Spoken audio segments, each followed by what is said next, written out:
Jeremia 1:17 sê, maak jou klaar en gaan sê aan hulle alles wat ek jou beveel het. Onsekerheid is 'n verskynsel van ons tyd. Ons is onseker oor ons finansies, ons gesondheid en ons toekoms.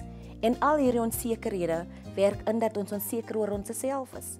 Jeremia was ook onseker. As jy Jeremia 1 lees, dan kom jy onmiddellik agter.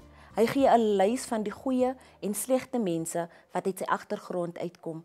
Maar hy het dit verkeerd gehad, want een van ons het 'n perfekte geenpolie. Hy was self so onseker dat hy self vir God gesê het dat hy angstig word en onseker is wanneer hy voor mense praat. Dalk voel u so vanoggend dat 'n taak wat aan u opgelê is u oor onseker omdat u onseker oor uself is. Maar moenie bekommer word nie. En daarom sê die Here vir Jeremia vanoggend. Hy sê, maak jou klaar en staan op en gaan beveel hulle alles wat ek vir jou gesê het. En daar lê die versekering dat die Here saam met hom sal wees. Net so sal die Here met jou wees vandag, waar jy gaan om jou taak te verrig, om 'n seëning vir ander te wees. So rus in die vrede dat die Here saam met jou gaan stap wanneer jy jou taak voltooi. Kom ons bid saam. Here, baie dankie dat u vir ons verseker dat u saam met ons sal wees en ons hoef nie onseker te wees om ons dagtaak te voltooi of uit te rig nie.